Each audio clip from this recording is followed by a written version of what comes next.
Ryan Poles stated at the beginning of the offseason that this Chicago Bears team would be more difficult than ever to make because of the fact that this team is absolutely loaded with talent, and it's going to be a lot of fun to watch this preseason. Well, I couldn't agree more because these guys played their hearts out at every single level and went 4-0 this preseason, beating very talented teams and showing that the Bears have more depth than they do. Depth wins championships, and I was super pumped to hear how good they played and how good they did play watching them myself.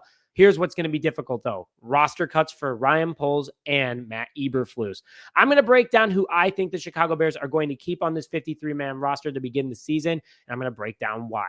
Hello, everyone, and welcome back to this episode of Just Another Year Chicago Bears. My name is Nick Brody, and as always, thank you for tuning in. Before we begin today's show, if you please could hit that like button on this video if you're excited for how good this team is going to be in 2024, along with commenting who you want to see make this roster. And if you haven't already, and please could hit that subscribe button to stay up to date on all Chicago Bears news and notifications. Help us hit 18,000 before week 1. So starting with the offensive side of the ball, I have a total of 29 guys, and I'm including special teams on this one. But from a quarterback's perspective, I'm taking Caleb Williams, Tyson Bagent, and Brett Rypien. From a running back room perspective, I'm taking DeAndre Swift, Khalil Herbert, and Rashawn Johnson. Fullback, Khari Blasingame. Wide receiver, DJ Moore, Keenan Allen, Rome Odunze, Tyler Scott, and Velus Jones Jr. Tight end, Cole Kmet, Gerald Everett, Mercedes Lewis, Stephen Carlson. Offensive tackle, Braxton Jones, Wright, Amegadjie, and Curhan. Offensive guard, Nate Davis, Tevin Jenkins, Matt Pryor, and Jatri Carter. Center, Coleman Shelton, Ryan Bates, Doug Kramer. Punter, Tory Taylor. Long snapper, Patrick Scales. Kicker, Cairo Santos. 29 total guys, leaving me with 25 spots left because of the fact that Tory Taylor is an international player. But overall, really good offensive side. I've never seen a more talented offensive roster, in my personal opinion. Going into the quarterback room real quick, obviously Williams and Bagent are a lock, but Brett Rypien is a great quarterback 3 to have, considering how well he understands this offense as he's been in it for the last 3 seasons. And I still think Austin Reed's going to stick around, but I'll get into that in a little bit. From a running back room, DeAndre Swift, you paid. Khalil Herbert is a trade target, but he's on the roster right now and super talented. And Rashawn Johnson's your best overall back. A solid room, only 3 guys. Ian Wheeler, I think, will also go to the practice squad, and Velus Jones Jr. can also play running back as well. Fullback, Khari Blasingame, that's a lock right there. From a wide receiver room, I put Velus Jones Jr. over there because of the fact that he is versatile, but I do want to create balance on the roster. But this wide receiver room is so talented, guys. We've seen it all across the board. Rome Odunze looks great. Tyler Scott looks great. And obviously, 6-time Pro Bowler Keenan Allen and 100 million plus man DJ Moore is pretty exciting to have.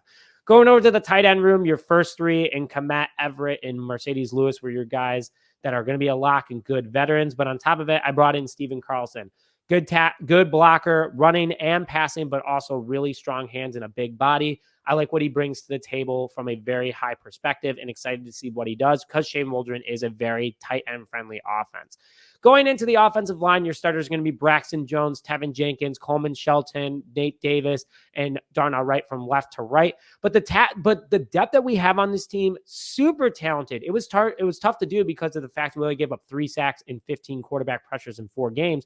Super impressive from this Bears offensive line. Offense is flowing. Ton of time for every single quarterback.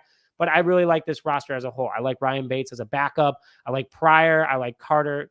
I feel very confident in this offensive line entering the 2024 season, which we haven't had in a while. Going over to the offensive cuts, quarterback Austin Reed, running back Travis Homer, running back Ian Wheeler, wide receiver DeAndre Carter, Swain, John Jackson, Colin Johnson, Nasimba Webster, and Dante Pettis. Overall, guys, you can't keep every single wide receiver. A lot of these guys were injury prone. Dante Pettis could have been a guy that made this roster if he would have stayed healthy, in my personal opinion. And he's a good special teamer. Maybe the Bears put him on an NFI or something like that. But overall, the room is going to be packed. But I think a lot of these guys will end up making the practice squad, especially Nasimba Webster. Going over to the tight end cuts, Brendan Bates and Patrick Sweeney. They're both going to be practice guys most likely as well. They had their moments, Bates especially. Sweeney did have a couple nice touchdowns, especially in the Hall of Fame game, but just couldn't hold on to a couple key passes. From an offensive lineman's perspective, Avante Collins, Bill Murray, and Carvin just couldn't make that final cut with how deep this offensive line is. A good problem to have for the Chicago Bears, to say the least, but really excited for them, and probably we'll see a couple of them back on the practice squad.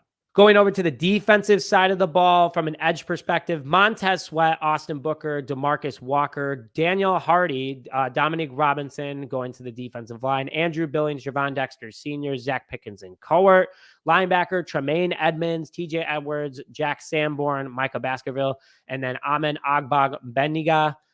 From a defensive back perspective, Kyler Gordon, Josh Blackwell, Elijah Hicks. Cornerback perspective, Jalen Johnson, Tyreek Stevenson, Terrell Smith, and safety, Kevin Byard, Jaquan Brisker, Jonathan Owens, and utility defensive back, Adrian Colbert. Super solid room, in my opinion, the best defense in the NFL, as always, because the monsters of the Midway are absolutely back. But looking at this edge room, super solid. But what I like about taking Dominic Robinson and Hardy is that Dom Rob can play both defensive lineman and edge. Hardy did a really good job rotating in and out, and no matter who he went against, was a very, very solid defensive edge. So good things coming from him. I think he absolutely deserves to make this roster. Going from the defensive lineman perspective, the first three of Billings, Dexter Sr., and Pickens were a lock. Cowart had a really nice defensive line presence, big guy up the middle. Also, you have Dominic Robinson and DeMarcus Walker who can rotate into that defensive line. So you didn't need as many, but 9 total defensive linemen for sure. Linebackers room, Sanborn, Edwards, and Edmunds are obviously all locks. But Baskerville, what a preseason for him. Lots of tackles, interception for 6, good reads. Really like what he brings to the table. And Amen is a really good depth piece and special teamer. The defensive back room was super tough to pick, considering I took 10 guys. But this is a solid squad. High RIS, showed it out on the field. Blackwell showed it. Hicks showed it. Owens absolutely showed it, even missing 8 practices. This team is absolutely loaded from the defensive back perspective, guys, and it's something we should all be insanely excited about. Going through the cuts really quick, yeah, Jacob Martin and Khalid Kareem from a edge perspective, from defensive line, Duwamfor, Randolph Jr., and Mallory. Linebacker, Noah Sewell, Carl Jones Jr., and Patrick Malala. Defensive backs, you had Greg Stroman Jr., Reedy Stewart, which I'll get into in a minute. He will be on the practice squad. Cornerback, Leon Jones, Jalen Jones, Quentin Johnson, and Travarius Moore.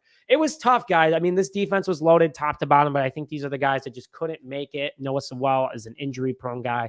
You can't have that on a roster that's trying to win, and we also have a ton of talent from all across the board. Before I begin the rest of today's show, I would like to thank today's sponsor, BetUS. Michael Vick at BetUS.com. Catch an incredible 125% sign-up bonus on your first 3 deposits, plus 10% gambler's insurance. BetUS, my online sportsbook and casino. BetUS online sportsbook and casino is one of the best places that you can make your bets on the Chicago Bears or any NFL team. Along with the online casino is a ton of fun. And right now, paired with BetUS, you can get a 125% match bonus up to $2,000 on your first 3 deposits. Link in the description now. Make sure you go and sign up. And hey, if you guys sign up, I might send you randomly $25 in free bets throughout the season. I quickly want to go into some of my top cuts. Already hit on it a little bit, but Dante Pettis. No, he's a good rotation guy. No, he's a good special teams guy, but he just can't stay healthy, and that's his big problem. So hopefully the Bears can find a way to keep him somewhere somehow, but I think a team might pick him up, especially if that Bengals performance. Colin Johnson, besides the Hall of Fame game, really didn't do much more. 6'6" wide receiver is awesome to have, but I think he'll end up on the practice squad. Travis Homer just couldn't get it done from a running back perspective. We already have a ton of special teamers. Bears save over $1 million cutting him. Ian Wheeler, practice squad guy. I think he deserves it. He just couldn't perform enough from a running back perspective in order to make this roster. Austin Reed, same kind of perspective, tough room, but he'll be on the practice squad. Bears always seem to put one quarterback there. So, hey, happy to keep him around. Noah Sewell can't stay healthy. His chances, he couldn't pull it off. He looks slimmer. He looks slower. But hopefully his NFL career goes somewhere else and he's a practice squad guy, maybe even here. Reedy Stewart, I know he had a massive game against the Chiefs, but I'm trying to be realistic here. We do have other defensive backs that weren't even playing that can do the same thing.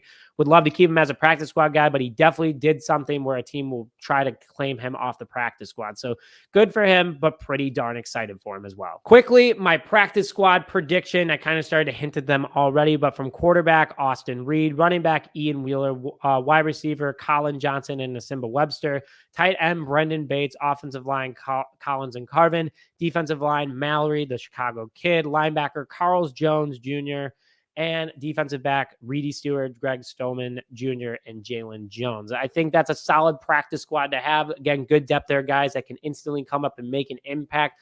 Bears have a lot of good problems to have. I wouldn't be shocked if some of these guys get picked up to other 53-man rosters, but we'll see what ends up happening. Overall, we'll see what ends up happening on Tuesday, August 27 with the official 53-man roster. I'll be covering it here live for you guys, so make sure you stay tuned into that. But thank you, as always, for your continued support of Just Another Year Chicago Bears. Happy Friday. Hope you guys enjoyed the game. Bears are preseason champions, and it feels good as a Bears fan. But with that, thank you, as always, for tuning in, and bear down, baby.